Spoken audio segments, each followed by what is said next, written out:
Halo, kembali lagi bersama Klinik Bimbel. Kali ini kita mau belajar tentang titik didih berdasarkan jenis ikatan. Nah, kalian tahu kan, pernah dengar mungkin terkait ikatan hidrogen, kemudian gaya van der Waals atau gaya London. Nah, itu semua berhubungan dengan ikatan kovalen.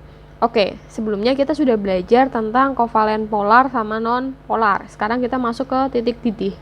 Jadi, kalau misalkan kita disuruh menentukan titik didih mana yang tertinggi dan terendah, itu ada dua cara. Yang pertama, kita filter dulu berdasarkan jenis ikatannya. Jenis ikatan itu nanti ada 3, ikatan hidrogen, ikatan van der Waals, sama ikatan London. Kalau misalkan kalian menemukan dua senyawa yang ikatannya itu sama, misalkan sama-sama ikatan hidrogen, maka kalian lihat poin kedua, yaitu lihat MR. Kalau MR yang lebih besar, maka dia titik didihnya akan lebih tinggi. Kurang lebih seperti itu. Nah, sekarang kita cek kembali tentang jenis-jenis ikatan. Dari jenis yang memiliki titik didih paling tinggi, itu yang pertama ada yang namanya ikatan hidrogen. Nah, ikatan hidrogen itu khusus senyawa polar, tetapi ada kriterianya nih. Hanya berlaku ketika H berikatan dengan N, H berikatan dengan F, dan H berikatan dengan O. Jadi, selain itu, walaupun dia kovalen polar, maka tidak masuk ke dalam ikatan hidrogen. Ingat-ingat ya, jadi mungkin lebih tepatnya H berikatan dengan FON, F-O-N, seperti itu. Contoh, misalkan H2O, itu kan berarti H berikatan dengan O. Kemudian HF, H berikatan dengan F. Lalu NH3, H berikatan dengan N. Kemudian C2H5OH. Yang berikatan ini bagian ininya, H dengan O. Misalkan kita punya H2O sama NH3.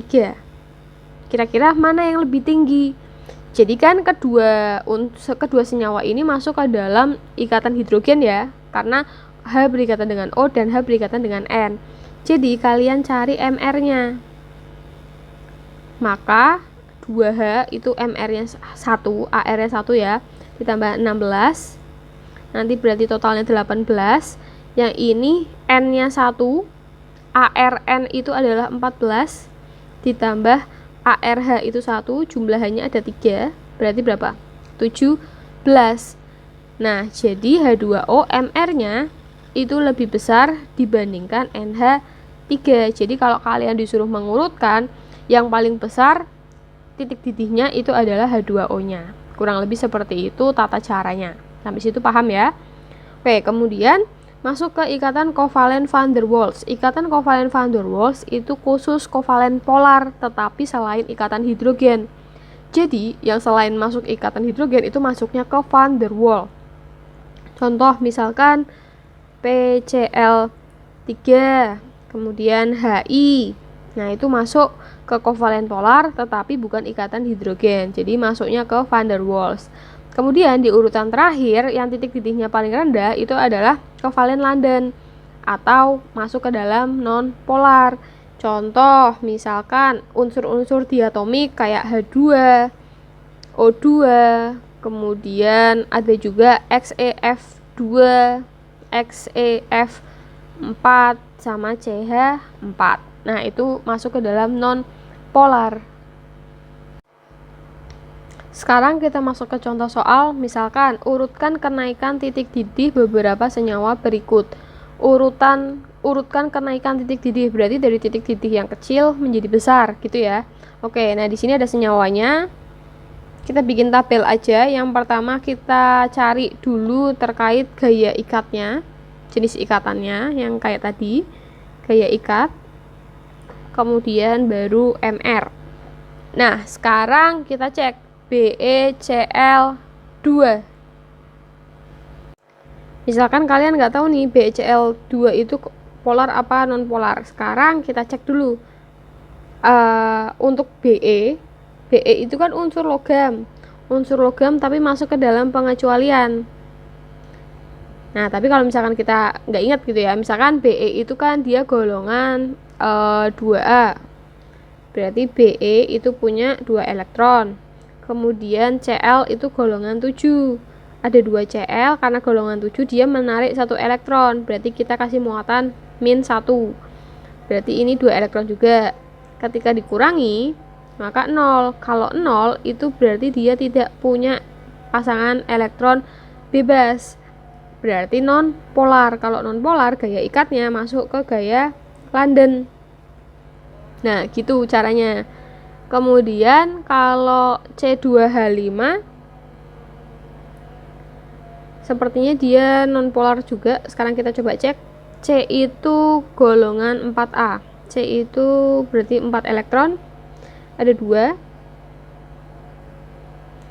Kemudian H itu golongan 6. H itu ada 6. Muatannya 1 ya, plus 1. Berarti nanti 6 elektron. Ini berarti 8 ya. 8 elektron. Oke, kita menggunakan cara yang lebih gampang aja. Jadi kalau C2H6 itu kan terdiri dari unsur C dan H. Kalau C dan H itu masuknya ke non polar, jadi nanti masuk ke London. Kemudian C2H5Cl 3 unsur, berarti polar. Kalau polar berarti masuk ke van der Waals. Kemudian ini ikatan O sama H masuk ke dalam hidrogen. NH3 juga masuk ke hidrogen. Ini lebih dari 2 unsur, berarti van der Waals.